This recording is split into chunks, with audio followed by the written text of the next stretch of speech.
Merci. Donc, bonjour, je m'appelle Franck, je travaille effectivement chez Microsoft.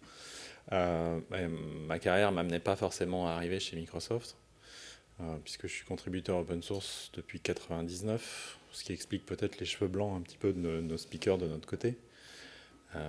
Je contribue toujours sur un logiciel que vous avez sans doute connu, qui est hérité de SourceForge, dont le code a été mis en open source en 2001, donc ça fait 21 ans que j'écris du code là-dessus. Donc je travaille effectivement dans la division Microsoft France auprès de toute la partie Azure. Et avec Frédéric, on est souvent interpellé sur « Non mais vous êtes vraiment sûr, Microsoft Open Source, ça fait du bon ménage ?» Et puis Azure, en plus, moi je ne suis pas trop sûr. Bon, voilà. Et là on s'est dit, il y a quand même quelque chose parce que Microsoft a énormément appris sur les 10 dernières années, 15 dernières années même, autour de la mise en œuvre de l'open source au sein d'une grosse structure. Et donc on a pris un exemple, on s'est dit, ok, on part d'Azure, et voyons voir comment Azure est un cloud ouvert. Et en fait, j'ai cherché, je me suis dit, tiens, j'ai 7 points, d'où les 7 petites barres à côté.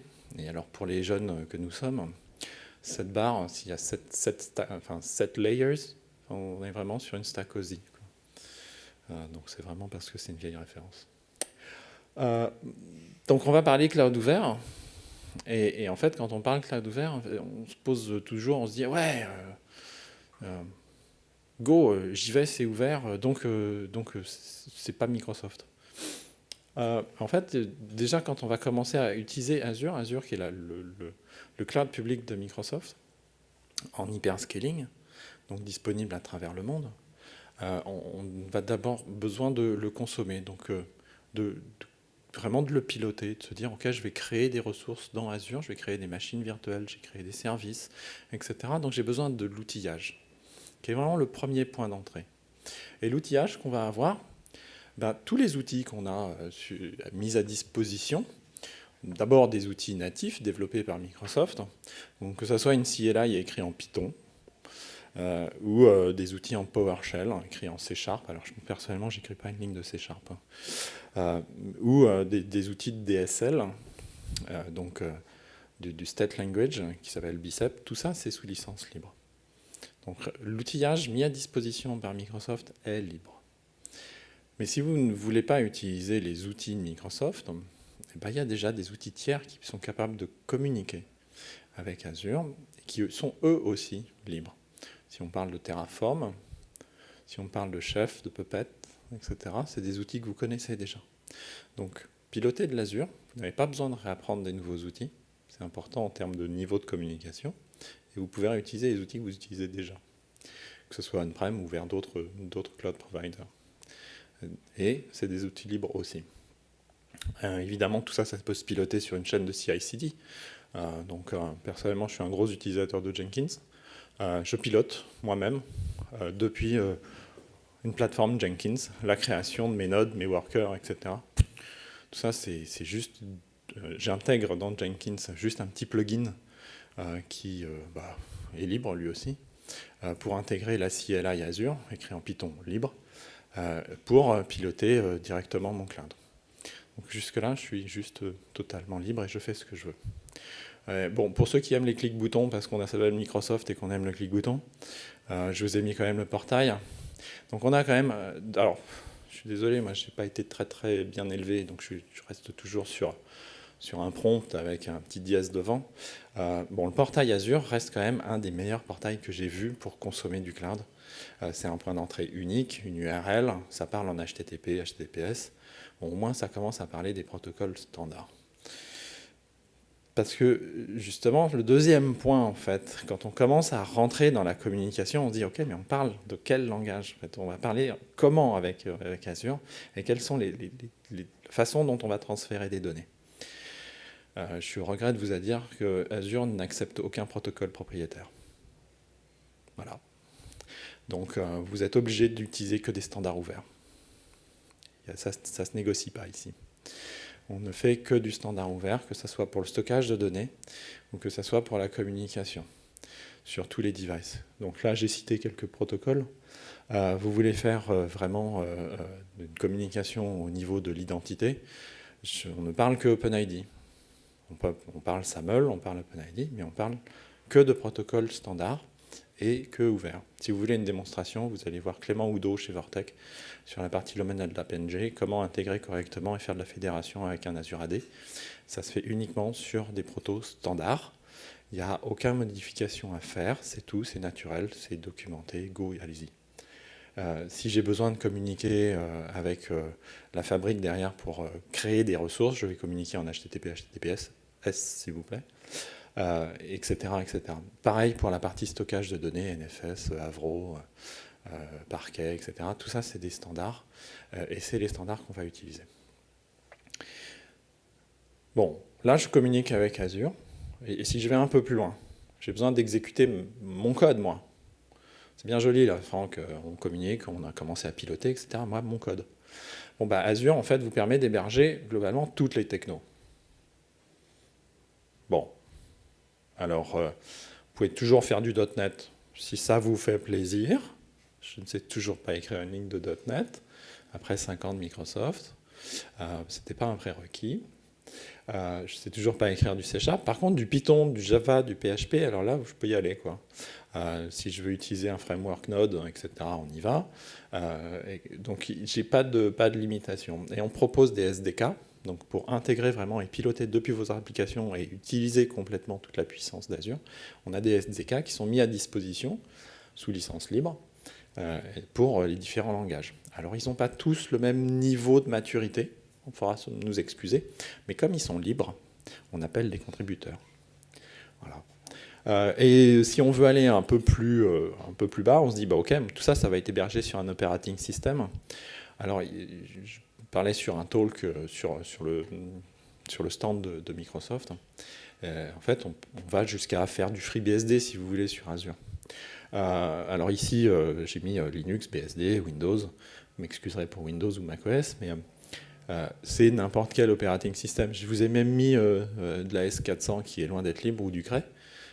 Mais l'idée, c'est de ne pas vous obliger à utiliser un format, etc. Vous êtes complètement libre sur la façon dont vous allez héberger vos applications. Évidemment, aujourd'hui, on va dire la mode du dimanche midi de se dire « moi, je vais faire du container bah, allez-y ». Parce que, globalement, vous allez retrouver tous les outils nécessaires pour pouvoir héberger du container.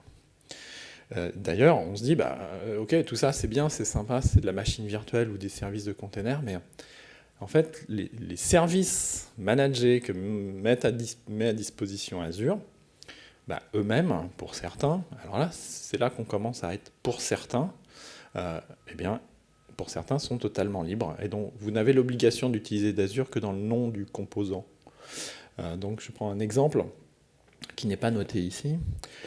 Si je prends Azure Function, qui est donc une approche lambda, on fait vraiment de la fonction as a service, vous n'avez d'obligation d'utiliser Azure que dans le nom du service. Il s'appelle Azure Function. C'est tout.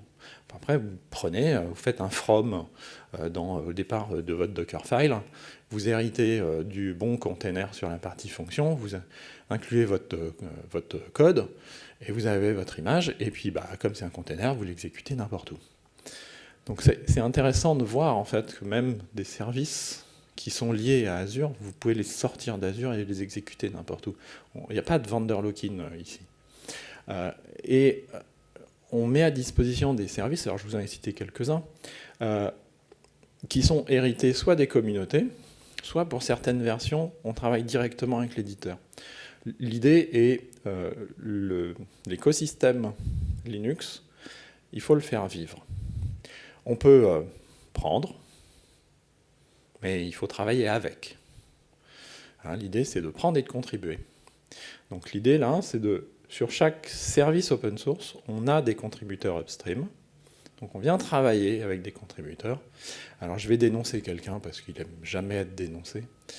Et donc je parle toujours de lui. Donc vous voulez faire du PostgreSQL, ben, le meilleur endroit reste quand même encore Azure, puisque les contributeurs de PostgreSQL, il y en a quand même quelques-uns qui sont chez nous. Vous connaissez peut-être Dimitri Fontaine, qui a écrit un bouquin qui s'appelle The Art of PostgreSQL. Si vous ne connaissez pas le bouquin, c'est une très très belle bible. C'est vraiment le bouquin de référence sur PostgreSQL. Il est écrit par Dimitri Fontaine, il travaille chez Microsoft. Et il est payé pour faire du PostgreSQL tous les jours. Et il fait du code PostgreSQL tous les jours. C'est une façon pour nous de travailler directement upstream et de s'assurer que les composants qu'on intègre sont des composants issus des communautés. On ne fait pas un petit fork dans un coin en se disant « Youhou, on va se faire notre petite sauce ». Pareil sur la partie Kubernetes. Kubernetes, Microsoft est le 4e contributeur au monde avec 70 personnes qui travaillent full-time sur Kubernetes. Donc quand on prend Azure Kubernetes Service, c'est pristine. C'est du vanilla pur. Il n'y a pas un petit zigzag qu'on voudrait pour avoir notre propre kubectl ou quoi que ce soit. C'est la version libre. Après, vous avez même des services qui, eux, intègrent des composants libres. Et là, on devient le monsieur Jourdain de l'open source. C'est-à-dire qu'on utilise des composants en se disant bah, ça a l'air d'être, ça répond à mon besoin, mais en fait, en dessous, ce sont des composants libres. Alors, je vous en ai cité quelques-uns parce que ceux-là sont vraiment publics.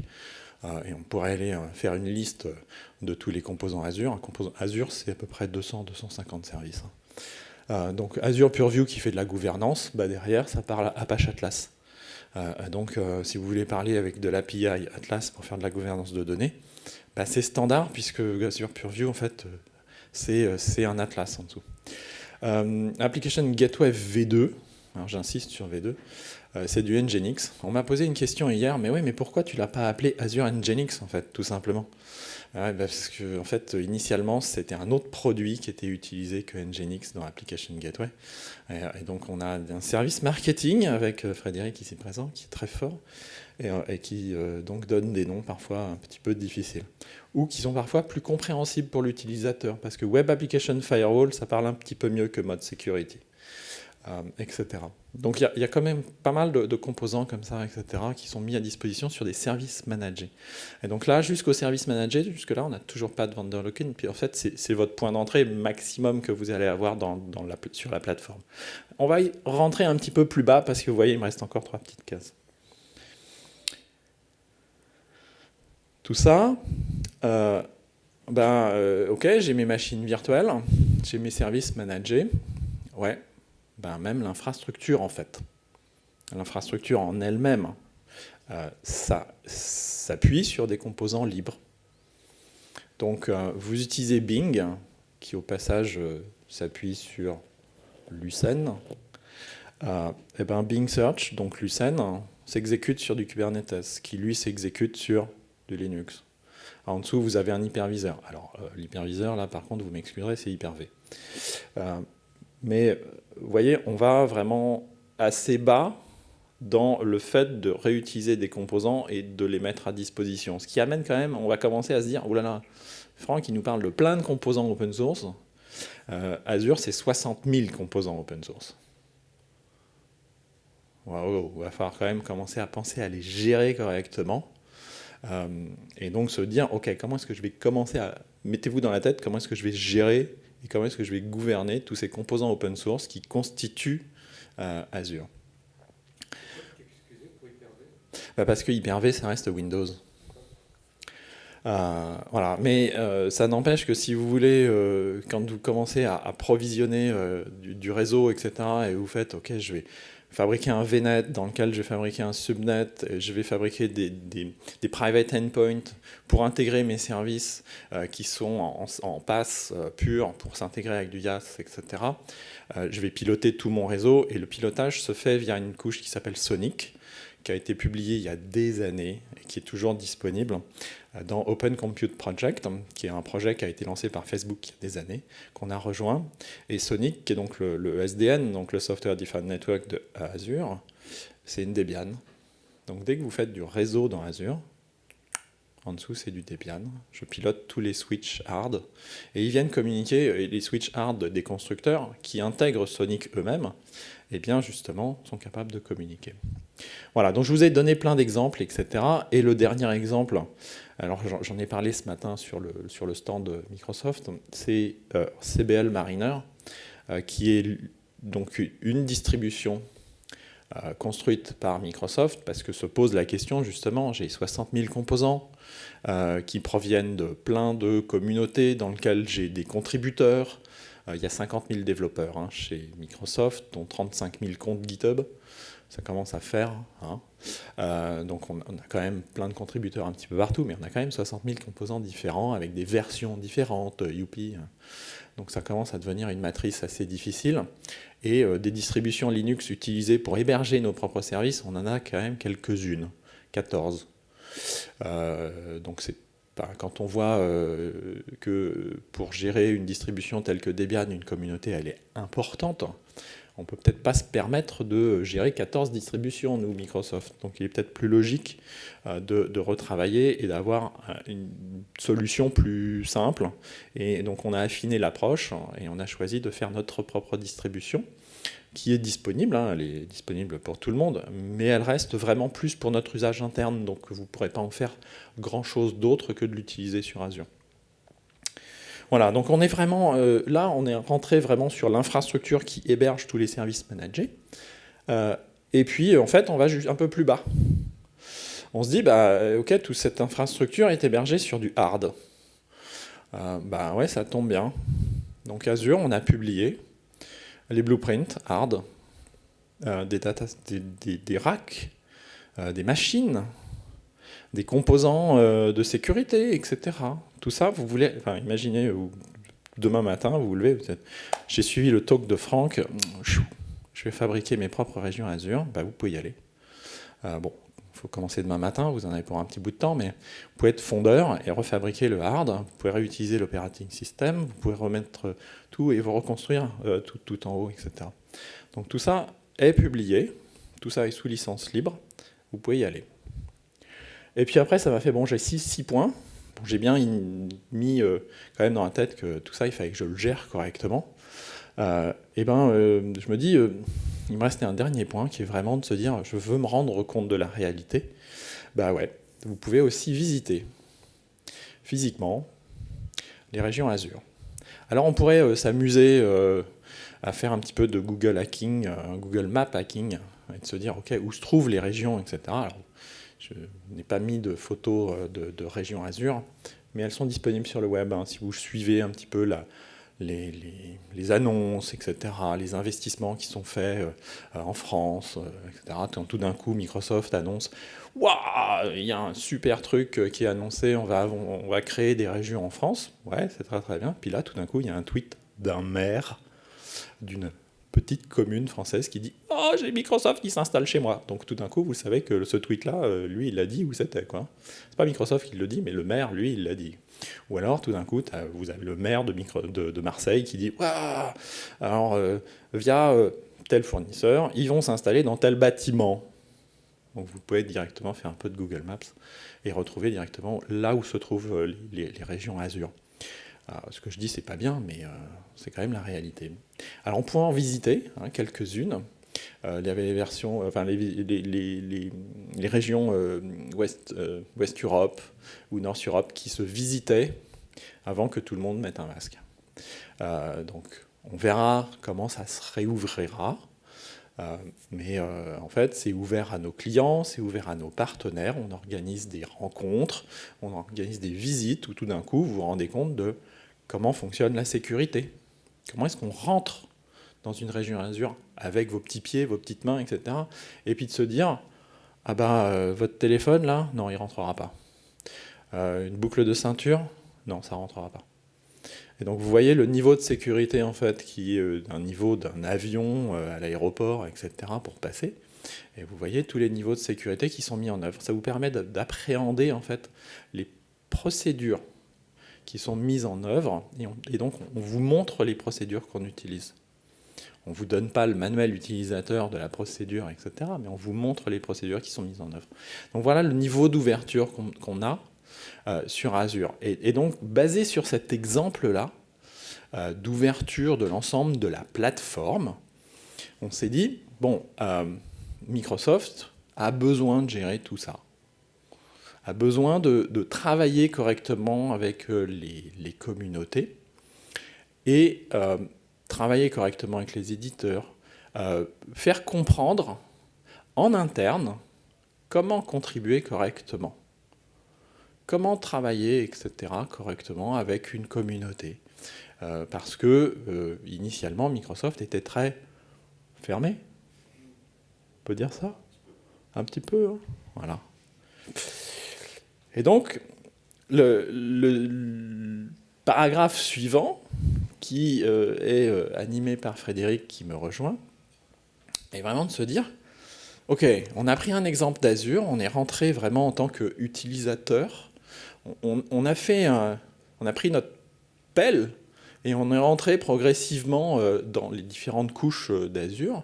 Et maintenant, il faut se poser la question, mais Microsoft lui-même, l'entité, est devenu une open source company. Oui, et dans le même esprit que ce que Franck vient de vous partager, l'idée, encore une fois, c'est à la fois d'expliquer, de vous exposer et de vous laisser juge. On n'a pas la prétention, un petit peu quand même, de vous persuader, mais en tout cas de vous donner un éclairage de manière à ce que vous fassiez votre opinion derrière la notion de est-ce un cloud ouvert ou est-ce une open source company. Et du coup, ce que je vous propose, que j'ai fait un petit peu une reprise des éléments de changement qui ont été faits derrière ce que vient d'exposer Franck, pour quelque part opérationnaliser ça. On avait une table ronde hier, c'est si Microsoft prétend fournir un cloud ouvert avec l'ensemble des 60 000 composants que tu évoquais, à l'échelon industriel, avec effectivement 50 000 développeurs à fédérer et un sous-ensemble qui est effectivement une soixantaine de pourcents qui sont déjà sur GitHub, c'est comment on opérationnalise ça et comment on change l'esprit, la manière de fonctionner pour avoir une chaîne de valeur. Enfin, hier on utilisait la notion de supply chain, c'est-à-dire qu'en fait, ces composants open source, ils sont devenus intégrés dans notre chaîne de fourniture de valeur aux clients. Et donc à un moment donné, comment on industrialise ça? Comment on industrialise la manière d'opérer tout ça au sein des équipes de production chez nous qui sont les développeurs? Et du coup, j'ai essayé de reprendre un petit peu quelques éléments. Alors là, je t'ai mis les 150 000 Oui, composants, les 150 000 composants qui sont produits tous les mois autour d'Azure. Comment on opérationnalise ça? Et donc là, l'idée, c'est au sein des équipes d'engineering et avec une notion de gouvernance open source, je vais y venir tout doucement, comment on peut effectivement faire en sorte que les développeurs aient quelque part cette... alors à la fois ils viennent avec leur bagage open source parce que malgré tout c'est comme ça que les gens sont élevés de plus en plus dans les écoles, etc. Et c'est légitime.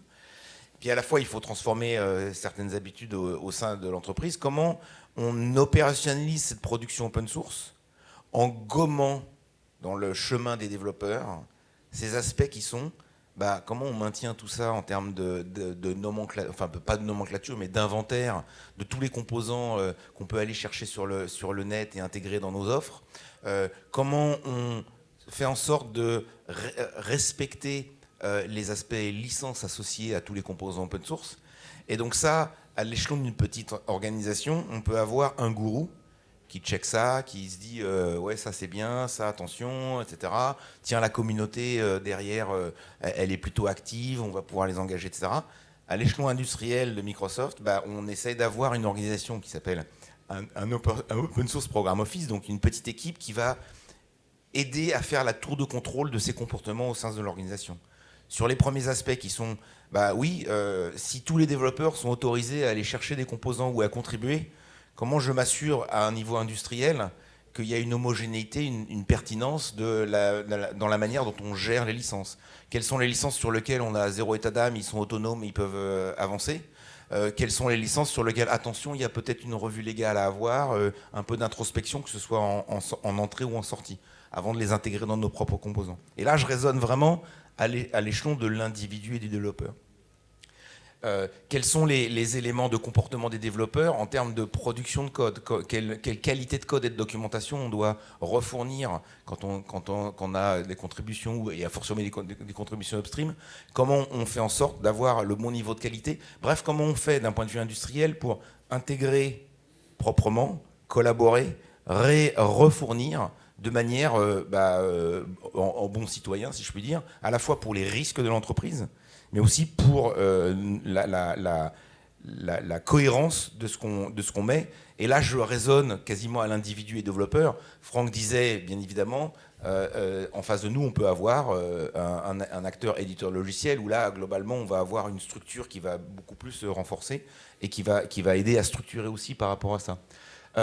L'autre point donc ça, c'est le premier point. Et derrière ce point-là, effectivement, quand on a 35 000 développeurs sur GitHub, c'est comment j'évite de développer quelque part une chaîne qui soit un obstacle à la production, enfin au métier des développeurs qui est de développer. Et si globalement pour une ligne de code ils doivent passer 10 jours de réunion en interne, de revues légales, etc., on n'a pas gagné, enfin quelque part on n'est pas efficace. Donc c'est comment on respecte cette qualité de comportement et de production, tout en finalement gommant un maximum, automatisant un maximum. Et la responsabilité notamment de l'Open Source Program Office, c'est vraiment d'être le minimum dans le chemin des développeurs. C'est-à-dire quelque part de manière le plus automatisée possible, contrôle de code, contrôle d'inventaire quelque part de ce qu'on a, de sécurité et de licences associées, de façon à ce que, à la limite, par défaut, le développeur, il développe, il va chercher, il intègre, il collabore sur des stacks ou avec des communautés open source sans aucun contrôle conscient dans son chemin. Après, il y a des endroits ou des moments où globalement il va falloir que ce soit d'un point de vue effectivement échange et contribution, mais que ce soit aussi en mode tiens, cette brique technologie, je vais la mettre en open source. Globalement, de faire en sorte qu'il y ait des seuils sur lesquels voilà, il y a un endroit où il y a un morceau du pan de métier que tu es en train de vouloir partager, où globalement, tu n'as peut-être pas complètement l'autonomie. On va peut-être faire une revue business pour savoir si on a effectivement, si on est cohérent dans l'approche, si on a envie, à la limite, d'un point de vue business, d'exposer ou de partager à ce moment-là, par exemple, ce stack en open source. Et ça, c'est mon deuxième point par rapport à ça. C'est effectivement, derrière, ça a une importance d'un point de vue, y compris recrutement, et d'un point de vue comportement, d'un point de vue relations humaines.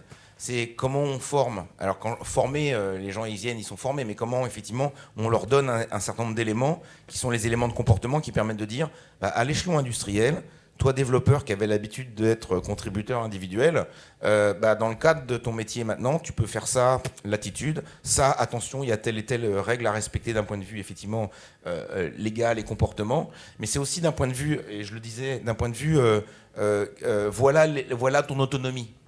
Et effectivement, il y a beaucoup d'échanges au sein de la communauté des Open Source Champs dans la maison, qui sont effectivement aussi en partage, et en partage même communautaire, au travers des développeurs, sur ah mais oui, mais là, est-ce que j'ai le droit de faire ça? Ouais, go. Et du coup, le rôle d'une tour de contrôle au sens industriel chez Microsoft, de l'OSPO en question, c'est effectivement d'apprendre de ces expériences et de le réenrichir de manière à automatiser quand on peut, apprendre quand on peut, et peut-être parfois revenir vers des éléments de fondation ou de réflexion. Et c'est là que vous voyez nos actions autour de, par exemple, la notion de clearly defined ou de open chain. C'est comment, effectivement, on peut du coup repartager l'expérience vers, effectivement, des initiatives plus larges et portées par des fondations et par d'autres acteurs sur l'industrie du logiciel et de l'open source. J'ai parlé d'automatisation. Oui, j'ai parlé de l'automatisation. La culture, je voulais juste mettre un point. L'open source, pour les gens qui sont nés dedans, les réflexes génétiques sont relativement clairs. Pour le développeur qui, culturellement, tu l'évoquais tout à l'heure, a eu l'habitude de faire son petit bout de code, de peut-être le rendre à disposition, mais il est toujours propriétaire du truc, il ne faut pas y toucher, il n'y a que lui qui. Ça, c'est aussi une pratique et un comportement. Et ça, je donne toujours un exemple qui me paraît significatif, c'est que dans leur bonus, donc là, on parle de l'argent qui touche à la fin du mois, dans la manière dont on évalue le rôle des développeurs, il y a toute une rubrique qui est comment tu as contribué au succès d'autres ou à l'inverse, comment tu as appris et, entre guillemets, réutilisé le savoir-faire d'un autre. Donc c'est aussi la culture du partage qui est encouragée et qui fait partie des facteurs qui vont déterminer la pépette que le développeur va toucher à la fin du mois. Donc ça, c'est aussi, quelque part, c'est des choses qui sont peut-être, qui vous peuvent paraître anecdotiques, mais qui sont aussi des agents de changement au sein d'une organisation. Là, pour le coup, si tu t'ennuies pas de... Et du coup, bien évidemment, après, et ça, c'est là que vous nous voyez, et c'est le reflet de ce qu'évoquait Franck dans la partie intégration d'un certain nombre, ou mettre la mise à disposition d'un certain nombre de stacks technologiques open source dans nos offres. Bah, l'intérêt et l'objectif que l'on a derrière, c'est effectivement d'avoir, quand il y a un acteur ou une fondation derrière, d'avoir le pont de collaboration, le siège autour de la table pour pouvoir effectivement, à un moment donné, vous l'avez compris, ça devient clé dans notre offre, c'est dans notre supply chain. Et donc à un moment donné, il est important pour nous d'être présents à un certain nombre d'endroits de réflexion pour pouvoir avoir notre mot à dire, à la limite le mot à dire pour nos clients, hein, derrière, pour dire, bah voilà la direction, on pense que ça pourrait aller aussi dans ce sens-là, enfin avoir ces conversations-là. Il n'y a jamais personne qui impose une direction, c'est vraiment un mode effectivement où globalement on peut être autour de la table pour pouvoir supporter les directions. Donc j'ai pris quelques exemples de fondations que j'ai cités là.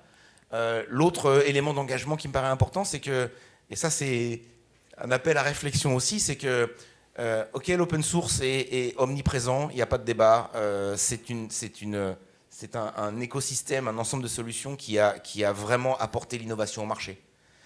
À un moment donné, cet écosystème, il n'est pas magique. Il est aussi à base de grands acteurs, mais il est aussi à base de contributeurs individuels. Et à un moment donné, on a tous, quelque part, à partir du moment où on commence à travailler avec de l'open source, cette phase de réflexion et de responsabilité vis-à-vis des contributeurs individuels qui vivent, quelque part, à côté de leur job, même s'il y a beaucoup de contributeurs qui sont effectivement des employés full-time d'entreprise, mais il y a ce pan qui est une des parties importantes de la contribution de l'open source. Et j'ai pris un exemple qui est le FOSFund, qui est le deuxième point, qui est, nous on a un exercice au sein de Microsoft qui est tous les mois, on sort $10 000 vers un projet open source.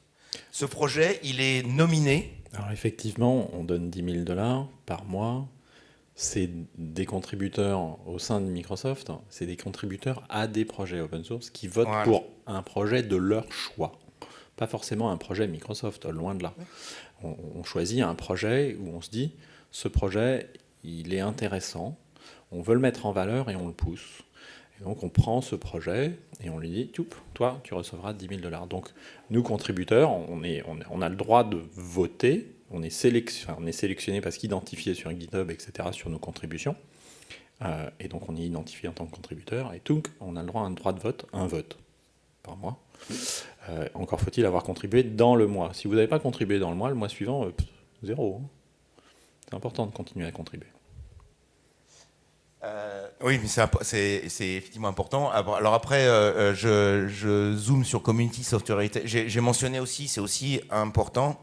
Alors, Software Heritage, c'est un projet mondial maintenant. Mais c'est aussi important de voir un peu les géométries des plaques tectoniques. Donc, moins que Software Heritage, qui connaît Software Heritage dans la salle ? Philippe, tu dois me lever la main. You. Alors là, personne ne gagne. Je vous encourage à aller sur le stand de l'INRIA et entendre parler du projet Software Heritage. Je n'ai pas vu Roberto cet après-midi, mais c'est un projet qui n'a que comme ambition de préserver le patrimoine logiciel de l'humanité. Je dis bien, préserver le patrimoine logiciel de l'humanité. C'est un projet qui rentre dans le cadre de l'UNESCO. L'UNESCO a compris, pour vous tous qui êtes un peu dans le monde de logiciel, l'UNESCO a du coup, par le projet Software Heritage, compris que le logiciel était un élément de patrimoine à prendre en considération. Bref, je vous dis, mais regardez ce projet, c'est quand même un projet qui est extrêmement... C'est vrai, jetez un œil, c'est un projet qui est super intéressant. La première fois qu'on vous en parle, on se dit, mais c'est quoi ces Gugus là, qui veulent tout mettre dans une base de données et en fait, ce projet a vraiment beaucoup de sens. Je vous invite aussi à aller le voir. Au sens, un sens, vraiment un sens avec, en majuscule. Et dans une moindre mesure, mais quand même, le projet OW, la fondation W2, qui est une fondation plutôt européenne, qui est aussi sur le stand INRIA, et vous allez voir pourquoi, INRIA, pardon, sur le stand Open Source Experience. Là encore, fondation européenne, c'est important aussi. On n'a pas tant de fondations européennes. Il y a l'Eclipse Foundation qui est passée en Europe maintenant. Mais c'est aussi important d'avoir cette géographie, ces géographies en tête. Et dernier élément que je voulais couvrir, et vous allez voir, je reviens sur W2, c'est effectivement l'open source dans la stratégie d'une entreprise, dans la supply chain d'une entreprise. Ça veut dire qu'à un moment donné, c'est un élément de valeur de l'entreprise qui est valorisé jusqu'au plus haut niveau. C'est-à-dire qu'à un moment donné, un CEO doit avoir dans son esprit la valeur que l'open source, alors la valeur que le logiciel apporte à son business, je pense qu'on fait des progrès. Et la valeur que l'open source et la démarche open source de son organisation a et apporte comme valeur, c'est aussi quelque chose. Donc on a cette chance avec notre CEO Satya Nadella, qui vient de l'engineering, qu'il a vraiment remis à zéro, donné un coup de pied aux fesses, on va dire, à l'entreprise de ce point de vue-là.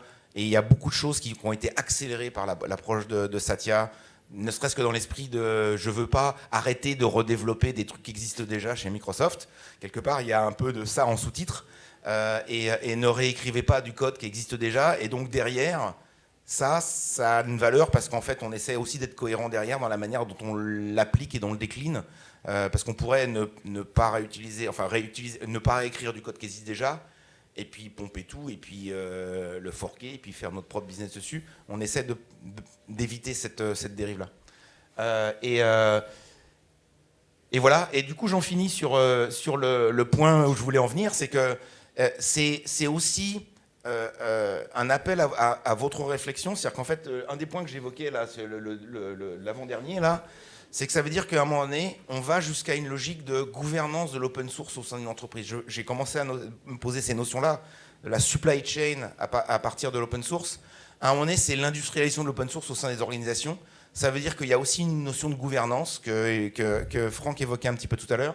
Souvent, ça prend la forme de Open Source Program Office, donc d'une tour de contrôle qui va aider cette transformation au sein de l'organisation, faciliter, c'est les notions que j'évoquais tout à l'heure, faciliter la déclinaison de l'open source dans la supply chain de l'entreprise, d'un point de vue informatique, tout en gommant le fait, les points de difficulté ou les points d'achoppement potentiel, les points de risque, et en vraiment se focalisant sur la valeur. Et donc ça, c'est un sujet OSPO, si vous avez une soirée un samedi soir avec des gens qui sont un peu en informatique, posez cette question-là. Donc Open Source Program Office, c'est une notion qui est quand même de plus en plus dans l'actualité, au fur et à mesure que les organisations maturent sur l'utilisation de l'open source.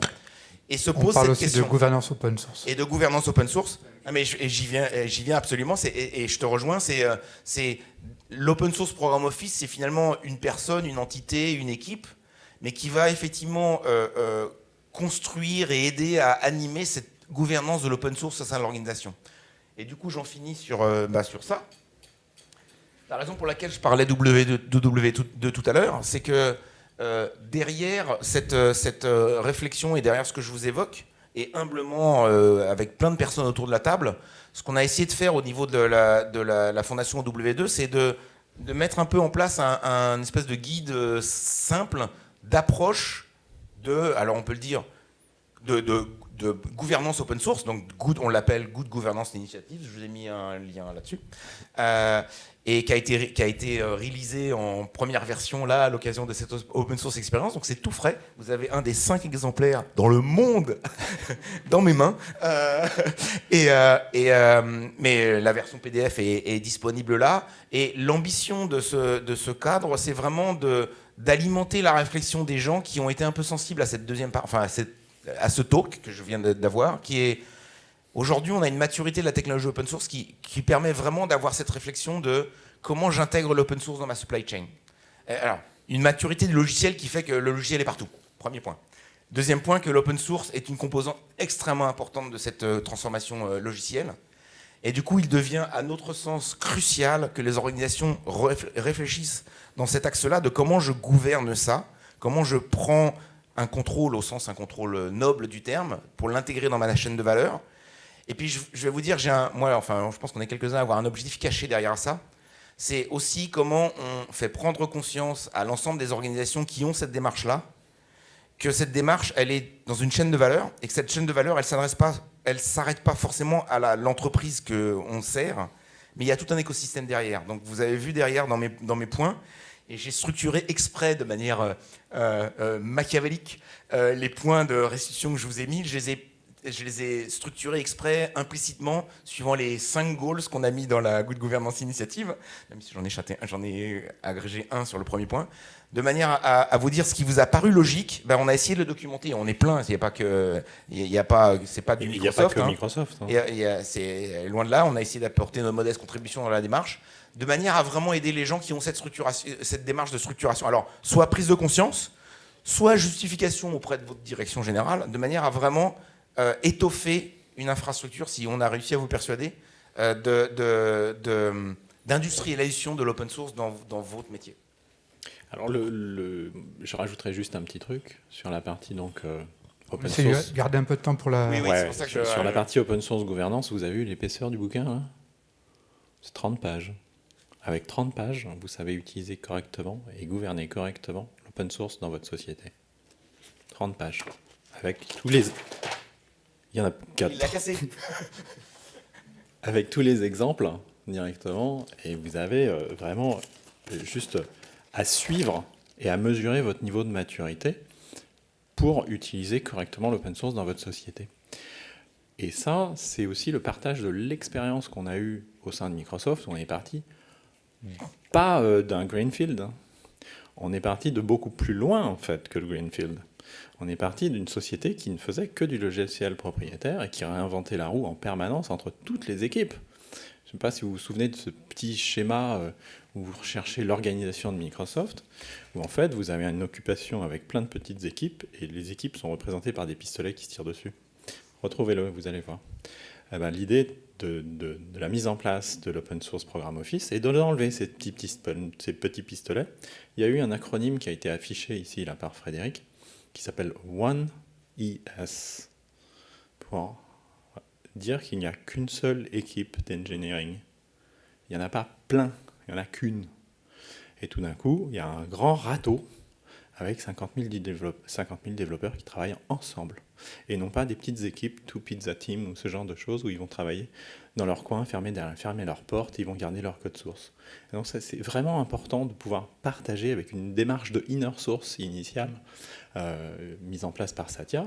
Puis après, une fois qu'on a vraiment appris l'inner source, on est passé sur l'open source et après on a pu écrire et coécrire ce truc-là.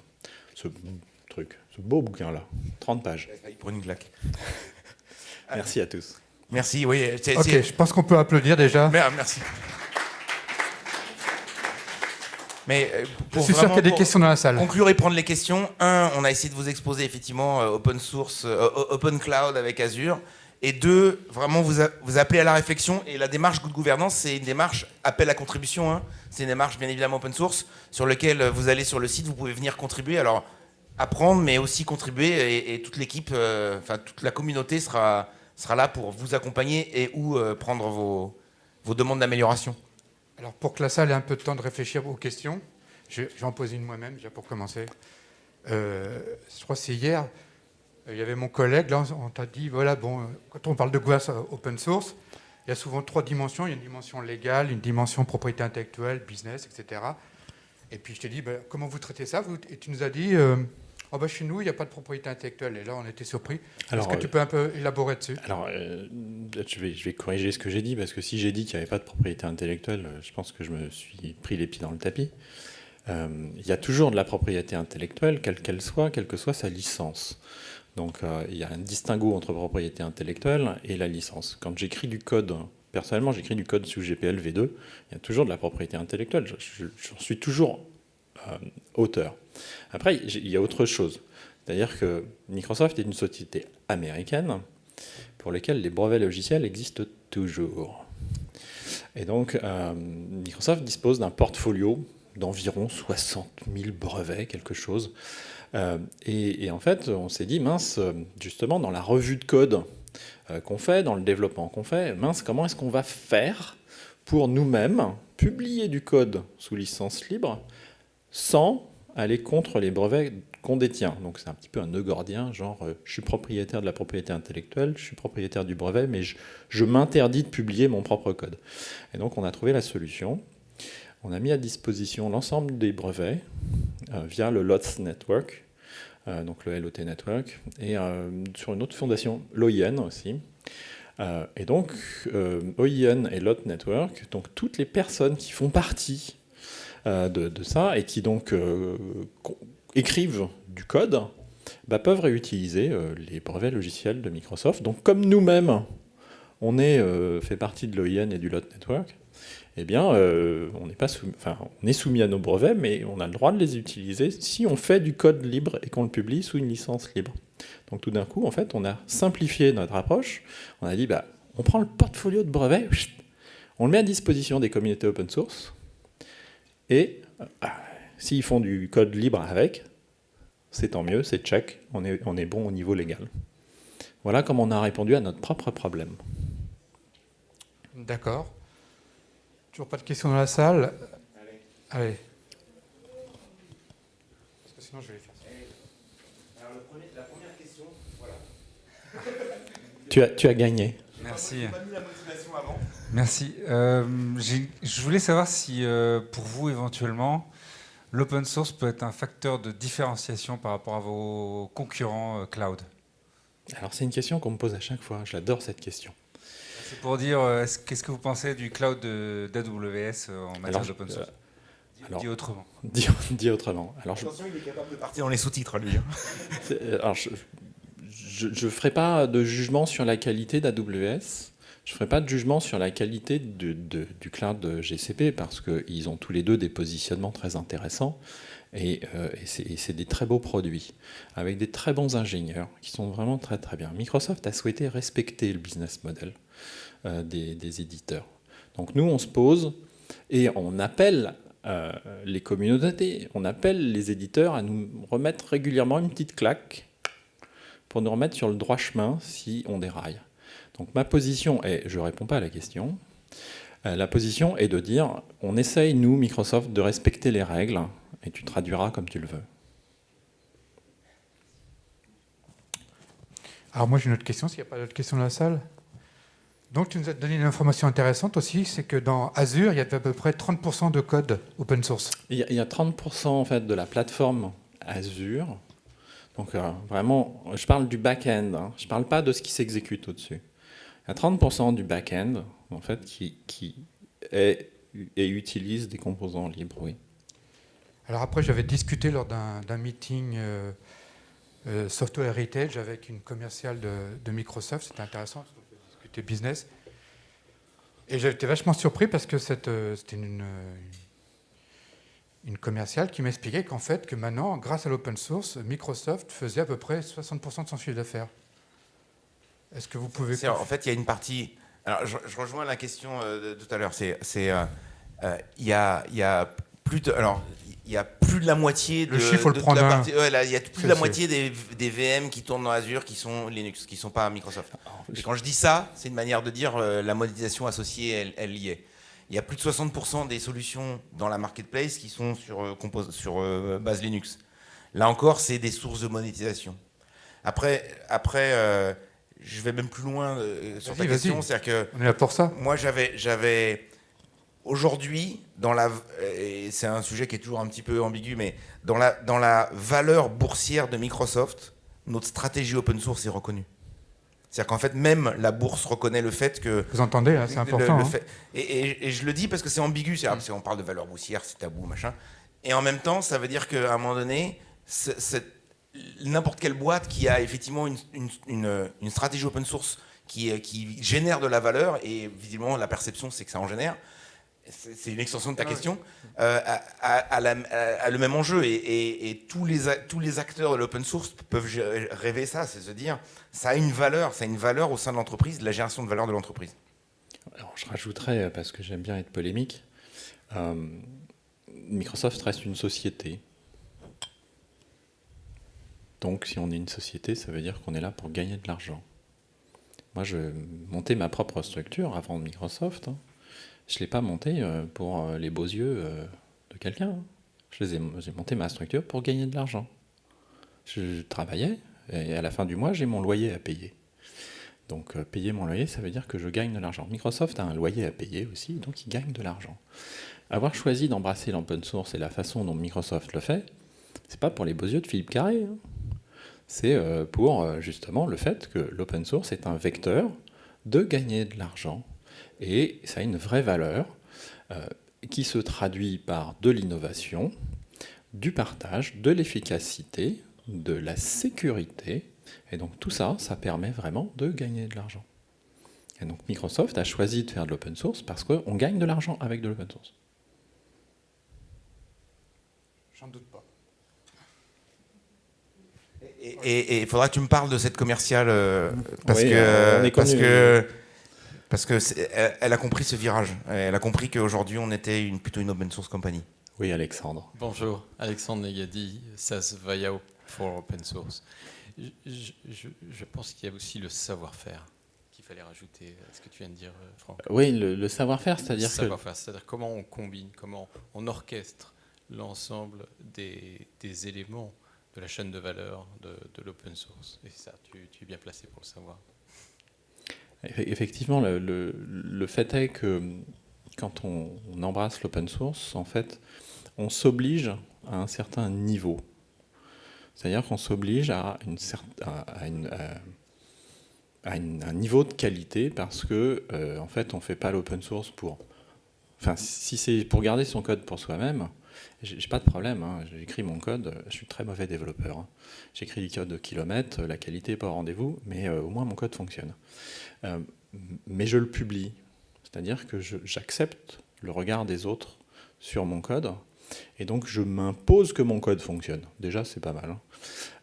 Mais en plus, j'essaye de le structurer correctement pour qu'il soit réutilisable. Et donc, en fait, on gagne en qualité, le savoir-faire des équipes augmente, et donc comme le savoir-faire des équipes augmente, tout d'un coup, on sait utiliser correctement, et on gagne en efficacité, et on est vraiment plus productif. On fait des bons produits, qui sont souvent définis par des besoins clients. Je ne fais pas un produit pour me faire plaisir. Ou alors, si, mais je ne vois pas trop à qui je vais le vendre. Au départ, c'est vraiment un besoin client. Voilà.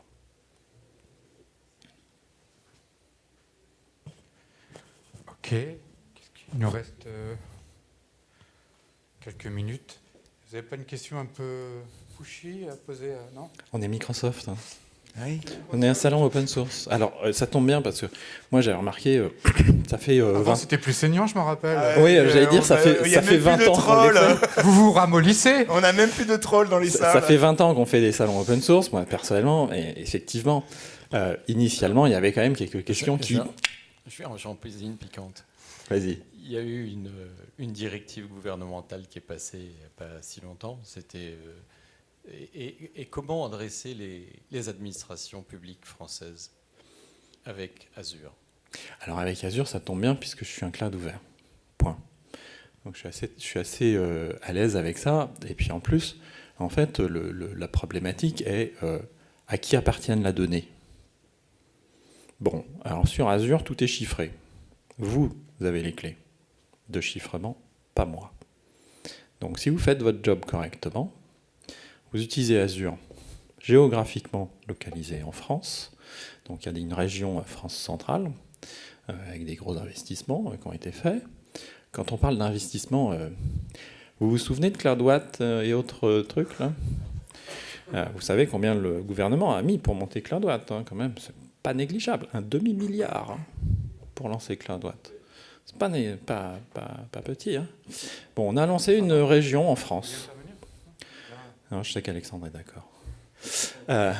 Et donc, quand on a monté la région France, c'est pas 500 millions, c'est pas 1,5 milliard qu'on a mis. C'est beaucoup plus que ça pour monter une région, on va dire, initiale, pour démarrer Azure en France. Donc, rien que ça, c'est un investissement qui est loin d'être négligeable. Mais après, si vous faites correctement votre job, vous pouvez utiliser correctement les services sans vendor lock-in. Donc, je peux récupérer toutes mes données. Elles sont localisées en France. Je les chiffre correctement, parce que le nombre de fois où je vois que les données sont stockées en clair, je me dis, ça veut dire que vous n'y tenez pas. Elles ne sont pas importantes, ou alors elles sont en open data. Si elles sont en open data, il n'y a pas de problème. Mais si elles sont importantes, je les chiffre, je dispose des clés. Et je garde les clés. Je ne les mets pas à disposition des autres. Donc j'ai mes boîtiers HSM, j'utilise les clés HSM qui vont bien, et hop, go, je continue d'utiliser quel que soit le provider. C'est la démarche à mettre en œuvre, quel que soit le provider. Donc effectivement, dans le cadre d'Azure, pour une administration, je choisis que des composants libres, je choisis des composants sans vendor lock-in, et alors là, j'en ai listé quelques-uns, mais c'est la majorité des services sur Azure.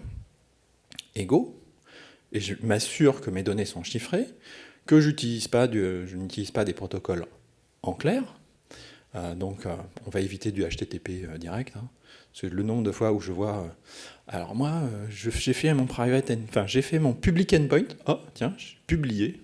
Je le mets sur le public. Youpi. Ok, ça veut dire quoi? Ça veut dire que j'expose ma base de données directement sur le web. Ouais. Et alors j'ai utilisé PostgreSQL. Oui. Sur le port 5432, c'est le défaut, ça. Oui. Et j'utilise pas SSL. Waouh! Et ben voilà. Et ben toutes tes données, où qu'elles soient, elles traverseront Internet. Regardez le nombre de hops que vous pouvez avoir pour sortir, quel que soit votre fournisseur de cloud, et regardez par où vous passez. En fait, vous apercevrez qu'une fois que vous êtes rentré dans Azure, vous ne sortez plus. Vraiment. Donc vous vous répliquez dans la région entre centrale et sud. C'est vraiment sur le backbone Azure. Et puis si vous utilisez un autre cloud provider, vous vous rendrez compte que les données transitent sur Internet. Donc je suis en HTTP, je suis avec une connexion SQL en clair, etc. Voilà. Donc pour adresser ce genre de discours, sécurisez vos données, chiffrez-les, gardez les clés, mettez en place une politique de sécurité de qualité et votre problème sera réglé. Et moi, je vais rajouter, alors, par rapport à votre phrase piquante, c'est rajouter une dimension peut-être plus marketing, je sais pas, il va me critiquer, là. Mais à votre question, c'est qu'à un moment donné, un des propos sous-jacents de ce qu'on dit là, c'est OK, on est une boîte américaine, on fait de l'open source, on essaie de le faire proprement, et on a un cloud qui est ouvert jusqu'où vous nous challengerez qu'il soit ouvert, d'accord ? De l'autre côté de mon propos, c'est et sinon et on est un industriel de l'open source. Certes, on a un petit truc. Il y a les ingénieurs, ils sont à l'autre bout des États-Unis, et donc ils sont à l'autre bout de la planète. On est une boîte américaine, bref, en cours. Et donc, vous pouvez nous faire confiance dans un périmètre qui vous appartient, mais en tout cas, on est un industriel de l'open source dans le cloud. De l'autre côté, moi, mon propos, c'est de dire, si il y a ces vilains américains et que vous voulez avoir une démarche open source, mon propos, c'est ayons une démarche industrielle, et ça, c'est mon appel au marché, c'est ayons une démarche industrielle de l'open source.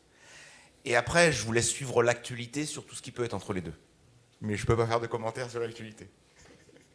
Ok, on va applaudir Franck et Frédéric.